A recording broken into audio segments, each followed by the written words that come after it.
Khu di tích danh thắng Yên Tử là một quần thể di tích lịch sử và danh lam thắng cảnh nằm ở tỉnh Quảng Ninh, Việt Nam. Nơi đây không chỉ nổi tiếng với vẻ đẹp thiên nhiên hùng vĩ mà còn là cái nôi của thiền phái Trúc Lâm Yên Tử, một dòng thiền độc đáo do vua Trần Nhân Tông sáng lập. Yên Tử có diện tích rộng lớn, bao gồm nhiều chùa, am, tháp và cảnh quan thiên nhiên đẹp mắt. Yên Tử là nơi vua Trần Nhân Tông tu hành và sáng lập thiền phái Trúc Lâm Yên Tử vào cuối thế kỷ 13. Thiền phái Trúc Lâm Yên Tử là dòng thiền mang đậm bản sắc Việt Nam, kết hợp tinh hoa của các dòng thiền trước đó và phù hợp với văn hóa, tín ngưỡng của người Việt. Yên Tử là một trung tâm Phật giáo quan trọng của Việt Nam, thu hút đông đảo Phật tử và du khách đến tham quan, chiêm bái. Các điểm tham quan chính bao gồm chùa Đồng, chùa Hoa Yên, chùa Giải Oan, thiền viện Trúc Lâm Yên Tử và nhiều chùa, am, tháp cổ kính khác. Yên Tử là một điểm đến du lịch tâm linh và văn hóa quan trọng của Việt Nam. Du khách có thể tìm hiểu về lịch sử và văn hóa của Yên Tử, đi bộ đường dài, leo núi, ngắm cảnh thiên nhiên hùng vĩ của Yên Tử. Để bắt đầu hành trình khám phá Yên Tử, xe điện sẽ đưa du khách từ bến xe Hạ Kiệu đến cổng Khai Tâm. Tại đây, du khách sẽ tìm thấy quầy lễ tân điểm đến, nơi cung cấp thông tin và hướng dẫn chi tiết về khu di tích. Ngay cạnh đó là phòng bán vé cáp treo Yên Tử, giúp du khách dễ dàng mua vé và bắt đầu hành trình lên núi.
Cổng Khai Tâm Yên Tử là điểm khởi đầu cho hành trình khám phá khu di tích và danh thắng Yên Tử, mang đậm dấu ấn văn hóa và tâm linh. Khai tâm có nghĩa là mở lòng, mở tâm, bắt đầu hành trình tìm đến sự giác ngộ, và cổng Khai Tâm mang ý nghĩa nhập môn, khai mở tâm thức, bắt đầu hành trình tìm đến giác ngộ Phật. Cổng được thiết kế theo kiểu tam quan truyền thống của Việt Nam, với 3 lối ra vào, lấy cảm hứng từ tháp Huệ Quang, một công trình kiến trúc thời Trần còn sót lại trên núi Yên Tử. Kiến trúc cổng với vòm, tường dày, mái ngắn lợp ngói cánh sen tạo nên vẻ đẹp cổ kính, trang nghiêm. Dọc theo hai bên lối đi là hàng cột gỗ lim lớn, trần nhà được làm theo kiểu đấu củng, một lối kiến trúc truyền thống của chùa Việt, làng quê Việt. Cổng Khai Tâm là bộ mặt chính, có tính biểu tượng của trung tâm văn hóa Trúc Lâm, là điểm đầu tiên du khách đặt chân đến khi vào khu di tích Yên Tử. Qua cổng Khai Tâm là đến Gương Thiền. Gương Thiền tọa lạc ở vị trí trung tâm, trang trọng ngay khi du khách vừa bước qua cổng Khai Tâm, và là một biểu tượng khác của trung tâm văn hóa Trúc Lâm, Yên Tử. Mặt nước tại Gương Thiền luôn phẳng lặng tựa như tâm người ở trạng thái tĩnh lặng và thanh tịnh. Tâm có tĩnh, lặng, trí tuệ mới xuất hiện. Trí tuệ có xuất hiện, tâm mới sáng, mới giác ngộ Phật được. Tâm tĩnh lặng vừa là cội gốc, cũng vừa là kết quả của thiền. Tại đây quý khách hãy dành ít phút buông xả hết mọi buồn vui thế sự, cho tâm mình lắng xuống, đưa tâm đến tĩnh lặng, an định, buông thư, như mặt nước phẳng như gương, không lăn tăn sóng gợn. Gương Thiền ngoài việc tạo thêm một cảnh quan thiền, còn giúp quý khách cảm nhận một triết lý sâu xa mà gần gũi của thiền phái Trúc Lâm Yên Tử. Phản quan tự kỷ, soi sáng lại chính mình là phận sự gốc, không thể từ ai khác mà đạt được. Đây cũng là nơi quý khách có thể dừng chân chụp ảnh để kỷ niệm một chuyến trở về với chốn tổ Trúc Lâm, cõi Phật của Việt Nam.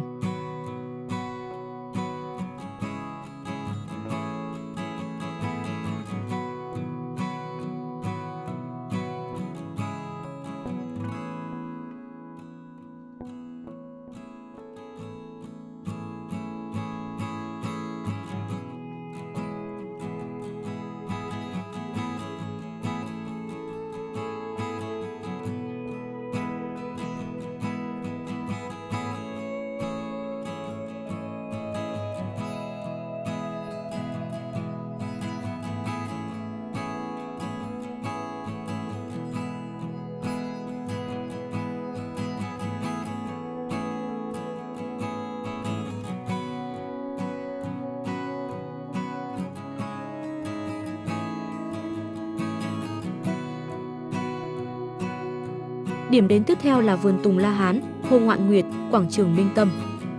Vườn Tùng La Hán trồng 108 cây Tùng La Hán, loại cây được ví với khí tiết anh hùng, thanh cao của hiền nhân quân tử. Đây cũng là loại cây có nhiều linh khí, xua tan những điều xui xẻo, đem lại sự may mắn, an lành, thịnh vượng, vinh hoa, phú quý đến mọi người. Hồ Ngoạn Nguyệt vốn là nơi tụ thủy của thung lũng Giải Oan. Ngoài việc tạo cảnh quan và môi trường sinh thái, hồ là nơi giao lưu, biểu diễn nghệ thuật, phục vụ quý khách về Yên Tử. Hồ và cây cầu đá đều được mang tên là Ngoạn Nguyệt có nghĩa ngắm trăng, vọng trăng, thưởng trăng. Nơi đây còn gợi nhớ ký ức về cây cầu Ngoạn Nguyệt xưa ở kinh thành Thăng Long thời Trần ở thế kỷ thứ 13. Quảng trường Minh Tâm là một không gian văn hóa quan trọng, tọa lạc trên trục tâm đạo nối liền cổng Khai Tâm và cung Trúc Lâm trong quần thể khu di tích Yên Tử. Nơi đây không chỉ là một điểm đến du lịch mà còn là một không gian tâm linh, mang đậm dấu ấn kiến trúc truyền thống Việt Nam. Với ý nghĩa minh tâm, tâm sáng, trí tuệ xuất hiện, quảng trường này là nơi du khách có thể tìm thấy sự tĩnh lặng, chiêm nghiệm và tìm kiếm sự an lạc trong tâm hồn. Được thiết kế hài hòa với cảnh quan thiên nhiên xung quanh, quảng trường Minh Tâm tạo nên một không gian mở rộng lớn, thoáng đãng với kiến trúc truyền thống Việt Nam, những hàng cây xanh mát và vườn hoa tươi tắn. Đây cũng là nơi diễn ra các hoạt động văn hóa, tâm linh như các buổi lễ Phật giáo, các khóa thiền, mang đến cho du khách những trải nghiệm đáng nhớ.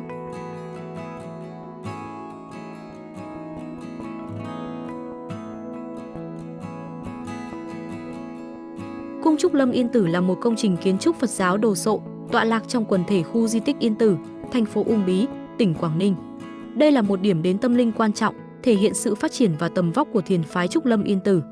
Được thiết kế bởi kiến trúc sư nổi tiếng thế giới Bill Bensley, cung Trúc Lâm lấy cảm hứng từ kiến trúc truyền thống Việt Nam, đặc biệt là kiến trúc của tháp tổ trên Yên Tử, tạo nên một không gian vừa trang nghiêm, vừa gần gũi với văn hóa bản địa. Công trình có quy mô lớn, với diện tích xây dựng rộng rãi, có khả năng chứa từ 5.000 đến 7.000 người. Đặc biệt, trong khuôn viên cung Trúc Lâm có đặt một tấm bia đá lớn, khắc bài viết của Tổng Bí thư Nguyễn Phú Trọng. Nội dung bài viết thể hiện sự quan tâm sâu sắc của Đảng và Nhà nước đối với việc bảo tồn và phát huy giá trị văn hóa, lịch sử của Yên Tử, đồng thời khẳng định vai trò quan trọng của thiền phái Trúc Lâm Yên Tử trong việc xây dựng và phát triển đất nước. Tấm bia đá này không chỉ là một điểm nhấn văn hóa, lịch sử, mà còn là một biểu tượng cho sự gắn kết giữa đạo và đời, giữa quá khứ và hiện tại.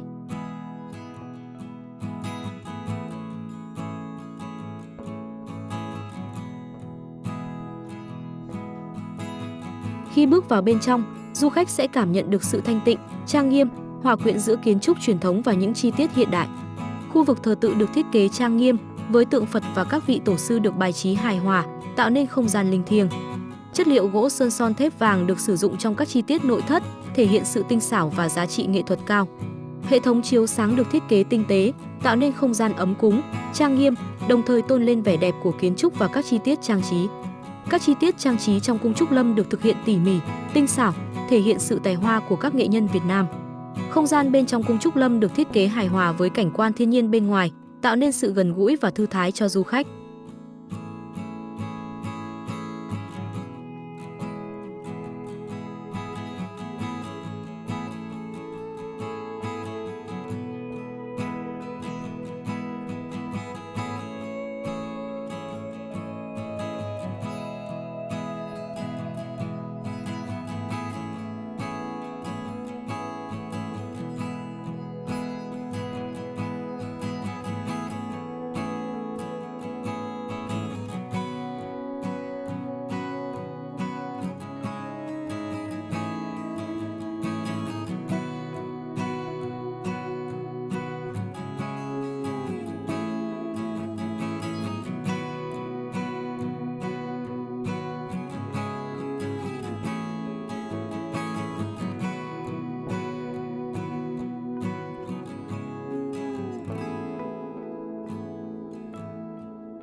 Chùa Giải Oan là một ngôi chùa nằm trong quần thể di tích danh thắng Yên Tử, thuộc thành phố Uông Bí, tỉnh Quảng Ninh, Việt Nam.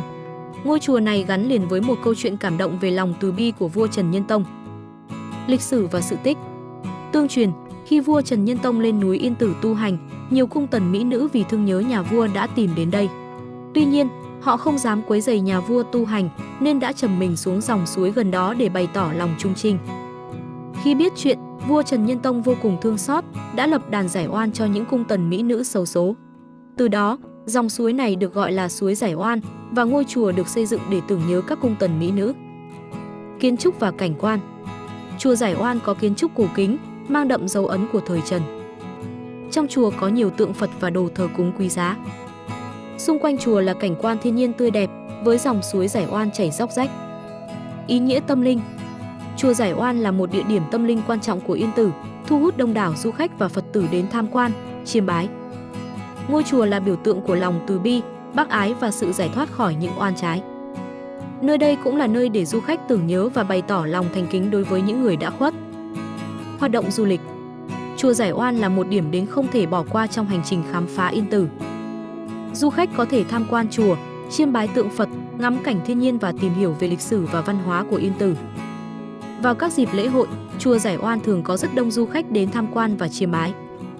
Chùa Giải Oan Yên Tử là một điểm đến mang đậm giá trị lịch sử, văn hóa và tâm linh. Nơi đây không chỉ là điểm đến lý tưởng cho những người muốn tìm hiểu về Phật giáo mà còn là nơi để du khách tìm thấy sự bình yên trong tâm hồn.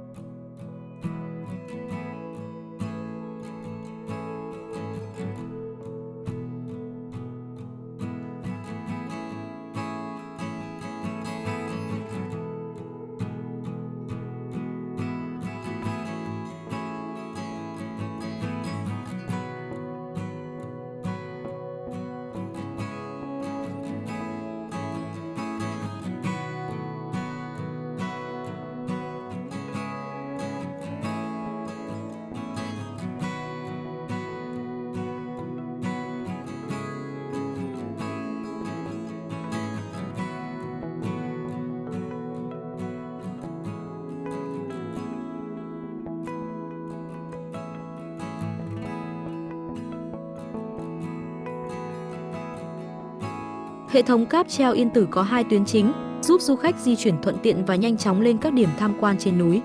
Tuyến 1, bắt đầu từ ga Giải Oan, đưa du khách đến ga Hoa Yên. Tuyến này giúp du khách đến thăm chùa Hoa Yên, một trong những ngôi chùa quan trọng nhất của Yên Tử. Tuyến 2, bắt đầu từ ga Một Mái, đưa du khách đến ga An Kỳ Sinh. Tuyến này giúp du khách đến thăm tượng An Kỳ Sinh và các điểm tham quan gần khu vực đỉnh núi. Yên Tử có chiều cao 1068 m so với mực nước biển.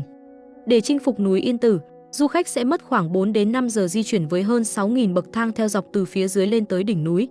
Hệ thống cáp treo là phương tiện giúp nâng bước chân du khách đến với hệ thống chùa, am, tháp của di tích Yên Tử. Bằng cáp treo, hành trình đến đỉnh thiêng chùa Đồng chỉ mất khoảng 2 giờ đồng hồ di chuyển, bằng một nửa thời gian so với đường bộ. Trên cáp treo, du khách được thưởng ngoạn vẻ đẹp hùng vĩ của thiên nhiên rừng quốc gia Yên Tử thay đổi qua các mùa trong năm. Lịch sử hình thành hệ thống cáp treo Yên Tử. Hệ thống cáp treo Yên Tử đã được chính thức khởi công và hoàn thành vào năm 2001, được sửa chữa và nâng cấp thêm một tuyến cáp treo từ chùa Một Mái đến khu tượng Phật vào năm 2008. Tổng chiều dài tuyến cáp treo là 2079 m gồm 2 chặng. Hệ thống gồm 4 hệ thống cáp treo hiện đại do hãng POMA, Pháp, sản xuất, đạt tiêu chuẩn an toàn hàng không châu Âu, ở 2 tuyến. Tuyến cáp treo Hoàng Long gồm 2 hệ thống đưa khách lên xuống từ chân núi lên lưng núi Yên Tử, độ cao từ 100 m lên khoảng 500 m. Tuyến cáp treo Bạch Long gồm 2 hệ thống đưa khách lên xuống từ lưng núi lên gần đỉnh núi Yên Tử, độ cao từ khoảng 500 m lên khoảng 900 m, tạo cơ hội cho du khách được thưởng ngoạn trọn vẹn cảnh quan hùng vĩ của núi rừng Yên Tử từ các độ cao khác nhau với sự trải nghiệm không gian xanh đầy cảm hứng đi kèm sự hiệu quả, tiện nghi và an toàn tuyệt đối. Hệ thống cáp treo hoạt động từ sáng sớm đến chiều tối, 365 ngày trong năm. Khi vận hành, các hệ thống cáp treo giống như những con rồng bay lên lượn xuống đưa khách lên xuống núi nên cả 2 tuyến đều có tên Long nghĩa là rồng. Tuyến cáp ở dưới thấp có tên là Hoàng Long, rồng vàng, gắn với tháp vàng ở về phía tây chùa Hoa Yên, và tuyến cáp ở trên cao có tên là Bạch Long, rồng trắng, gắn với thác bạc ở về phía đông chùa Hoa Yên. Tuyến 1, cáp treo Hoàng Long, khu vực chùa Giải Oan đến chân tháp tổ. Hệ thống tuyến cáp treo Hoàng Long có độ dài 1.200m, được trang bị 35 cabin đáy bằng kính. Cáp treo xuất phát từ chân núi Yên Tử, di chuyển với tốc độ tối đa 6m/giây ở độ cao dưới 700m. Tuyến Hoàng Long đưa du khách vào cabin đáy kính có tầm nhìn 360 độ, lướt trên rừng cây mát rượi đến lưng chừng núi nơi có Huệ Quang Kim Tháp, Tháp Tổ, trái tim lịch sử và tâm linh của ngọn núi. Từ đây, du khách có thể khám phá thiên nhiên kỳ vĩ với những hàng cây di sản quý giá, những thác nước tuyệt đẹp, các di tích cổ xưa, đặc biệt là thăm ngôi chùa cổ Hoa Yên gần 1.000 năm tuổi trước khi tiếp tục hành trình lên đỉnh núi bằng tuyến cáp treo 2 và leo bộ. Tuyến 2, cáp treo Bạch Long, phía đông chùa Hoa Yên đến bảo tượng Phật Hoàng Trần Nhân Tông.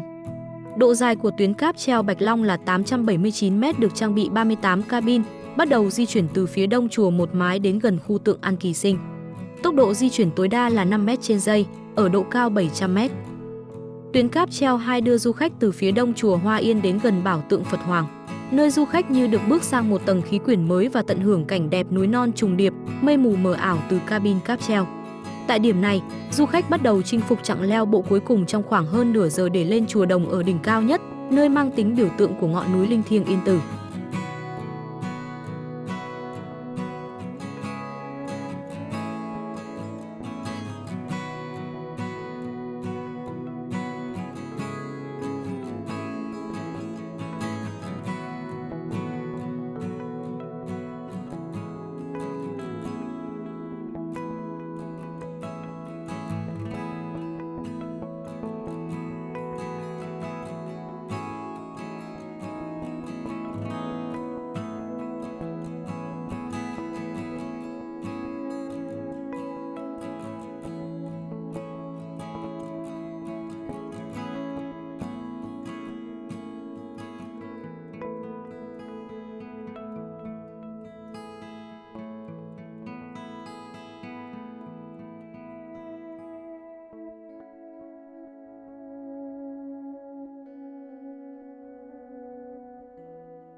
Huệ Quang Kim Tháp, hay còn gọi là Tháp Tổ, là một công trình kiến trúc Phật giáo cổ kính và linh thiêng. Đây là nơi lưu giữ xá lị của Phật Hoàng Trần Nhân Tông, vị vua Anh Minh đã sáng lập thiền phái Trúc Lâm Yên Tử. Tháp được xây dựng vào năm 1309 dưới thời vua Trần Anh Tông, sau khi Phật Hoàng Trần Nhân Tông nhập niết bàn. Trải qua nhiều lần trùng tu, sửa chữa qua các triều đại, tháp vẫn giữ được kiến trúc và giá trị lịch sử ban đầu. Tháp có kiến trúc độc đáo, được xây dựng bằng đá với đế hình lục lăng, chạm trổ hoa văn sóng nước mang đặc trưng phong cách nghệ thuật thời Trần. Tháp cao 6 tầng, thể hiện sự uy nghi và trang nghiêm. Huệ Quang Kim Tháp là biểu tượng của thiền phái Trúc Lâm Yên Tử, là nơi tôn thờ và tưởng nhớ Phật Hoàng Trần Nhân Tông. Tháp là điểm đến tâm linh quan trọng, thu hút đông đảo du khách và Phật tử đến chiêm bái. Huệ Quang Kim Tháp là một di sản văn hóa quý giá, thể hiện sự phát triển của Phật giáo và nghệ thuật kiến trúc Việt Nam. Vườn tháp Huệ Quang nằm ở độ cao 500 m so với mực nước biển, là nơi lưu giữ ngọc cốt của các nhà sư đã từng tu hành tại Yên Tử. Toàn bộ vườn tháp hiện nay còn lưu giữ 97 ngôi tháp mộ. Huệ Quang Kim Tháp không chỉ là một công trình kiến trúc đẹp mắt mà còn là một di tích lịch sử và văn hóa quan trọng, góp phần làm phong phú thêm di sản của khu di tích Yên Tử.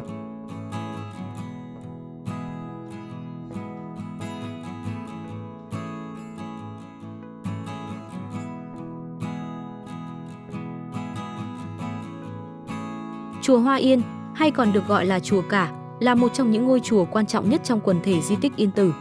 Đây là nơi gắn liền với sự hình thành và phát triển của thiền phái Trúc Lâm Yên Tử, do Phật Hoàng Trần Nhân Tông sáng lập.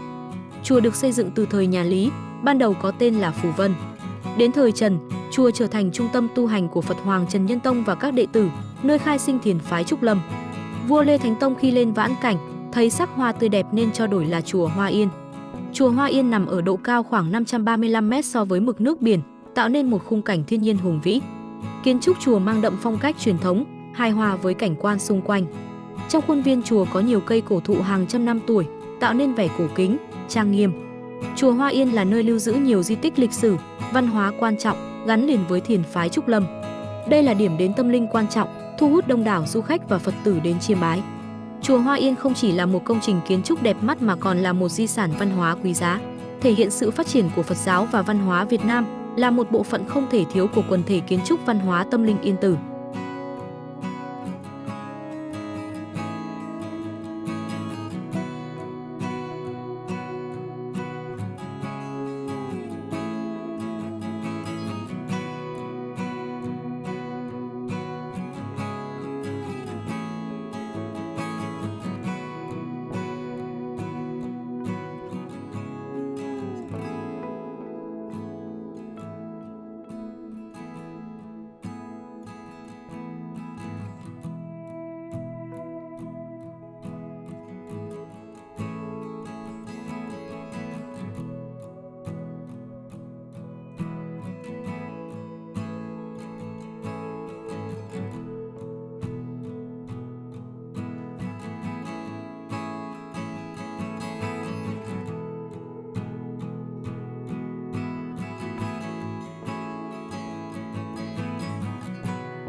Chùa Một Mái là một ngôi chùa độc đáo nằm trong quần thể khu di tích Yên Tử.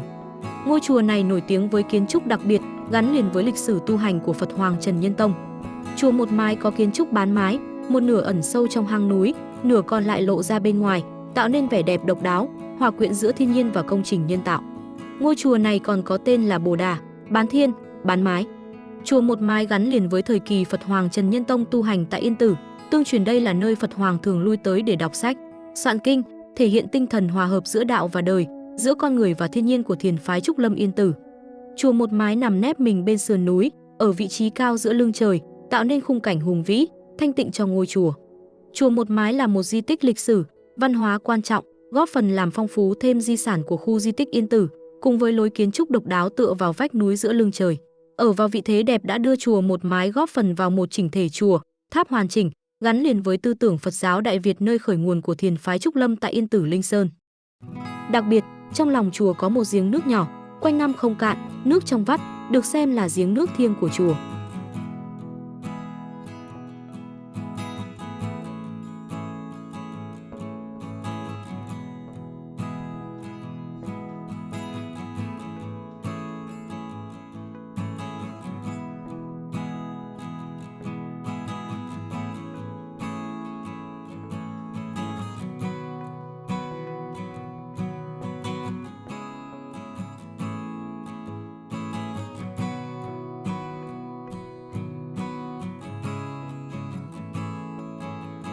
Tuyến 2, bắt đầu từ ga Một Mái, đưa du khách đến ga An Kỳ Sinh. Tuyến này giúp du khách đến thăm tượng An Kỳ Sinh và các điểm tham quan gần khu vực đỉnh núi. Cáp treo Bạch Long, phía đông chùa Hoa Yên đến bảo tượng Phật Hoàng Trần Nhân Tông. Độ dài của tuyến cáp treo Bạch Long là 879 m, được trang bị 38 cabin, bắt đầu di chuyển từ phía đông chùa Một Mái đến gần khu tượng An Kỳ Sinh. Tốc độ di chuyển tối đa là 5 m/giây, ở độ cao 700 m. Tuyến cáp treo 2 đưa du khách từ phía đông chùa Hoa Yên đến gần bảo tượng Phật Hoàng, nơi du khách như được bước sang một tầng khí quyển mới và tận hưởng cảnh đẹp núi non trùng điệp, mây mù mờ ảo từ cabin cáp treo. Tại điểm này, du khách bắt đầu chinh phục chặng leo bộ cuối cùng trong khoảng hơn nửa giờ để lên chùa Đồng ở đỉnh cao nhất, nơi mang tính biểu tượng của ngọn núi linh thiêng Yên Tử.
Tượng Phật Hoàng Trần Nhân Tông tại Yên Tử không chỉ là một công trình điêu khắc đơn thuần, mà còn là một biểu tượng văn hóa, lịch sử và tâm linh sâu sắc.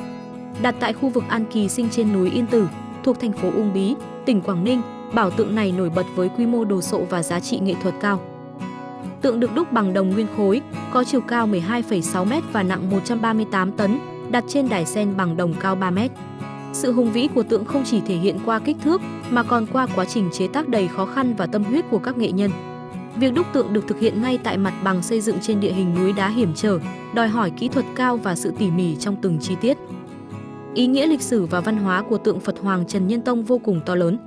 Tượng là biểu tượng của lòng tôn kính đối với vị vua anh Minh, người đã sáng lập thiền phái Trúc Lâm Yên Tử, một dòng thiền mang đậm bản sắc Việt Nam. Công trình này là sự tôn vinh những đóng góp to lớn của Ngài đối với Phật giáo và dân tộc Việt Nam, thể hiện tinh thần nhập thế, hòa nhập đạo và đời. Về mặt giá trị nghệ thuật, tượng được chế tác bởi các nghệ nhân lành nghề, mang đậm giá trị nghệ thuật truyền thống. Từng đường nét trên tượng đều được chạm khắc tỉ mỉ, thể hiện sự tài hoa và tâm huyết của người nghệ sĩ. Tượng Phật Hoàng Trần Nhân Tông được khánh thành và an vị vào ngày 3 tháng 12 năm 2013, sau khoảng 8 năm chuẩn bị và thi công. Sự kiện này đánh dấu một bước tiến quan trọng trong việc bảo tồn và phát huy giá trị di sản văn hóa của Yên Tử. Ngày nay, tượng Phật Hoàng Trần Nhân Tông là một trong những điểm tham quan thu hút đông đảo du khách khi đến với Yên Tử. Du khách không chỉ đến để chiêm ngưỡng vẻ đẹp của tượng, mà còn để tìm hiểu về lịch sử, văn hóa và tâm linh của vùng đất này.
Chùa Đồng Yên Tử là một ngôi chùa nằm trên đỉnh núi Yên Tử, thuộc thành phố Uông Bí, tỉnh Quảng Ninh. Đây là một trong những địa điểm tâm linh nổi tiếng nhất của Việt Nam, thu hút đông đảo du khách trong và ngoài nước đến tham quan và chiêm bái. Dưới đây là một số thông tin về chùa Đồng Yên Tử. Lịch sử. Chùa Đồng được xây dựng vào thời nhà Lê, sau đó được trùng tu và xây dựng lại nhiều lần. Năm 2007, chùa được xây dựng lại hoàn toàn bằng đồng nguyên chất. Chùa Đồng gắn liền với lịch sử tu hành của Phật Hoàng Trần Nhân Tông, người sáng lập ra thiền phái Trúc Lâm Yên Tử. Kiến trúc. Chùa Đồng có kiến trúc độc đáo, được làm hoàn toàn bằng đồng nguyên chất, với tổng trọng lượng khoảng 70 tấn. Chùa nằm ở độ cao 1068 m so với mực nước biển, trên đỉnh núi Yên Tử, tạo nên một khung cảnh hùng vĩ và linh thiêng. Chùa có tên gọi khác là Thiên Trúc Tự. Ý nghĩa tâm linh. Chùa Đồng là biểu tượng của sự thanh tịnh, trí tuệ và lòng thành kính đối với đạo Phật. Nơi đây được coi là một địa điểm linh thiêng, nơi du khách có thể cầu nguyện cho bình an, may mắn và hạnh phúc.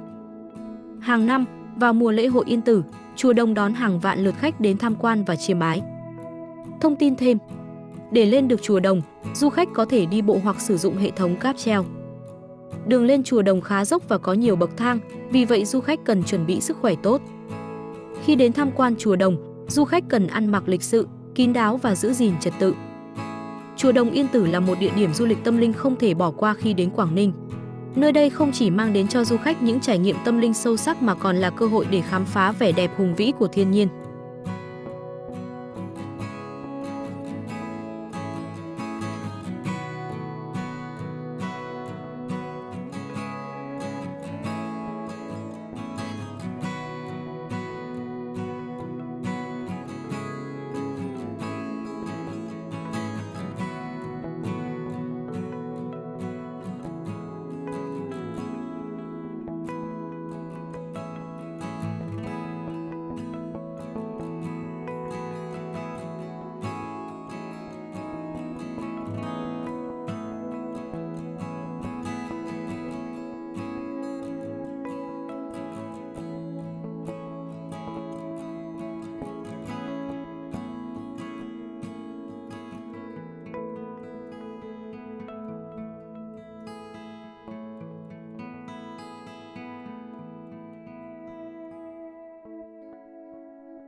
Làng Nương Yên Tử là một điểm đến văn hóa độc đáo, nằm trong quần thể khu di tích Yên Tử, thuộc thành phố Uông Bí, tỉnh Quảng Ninh.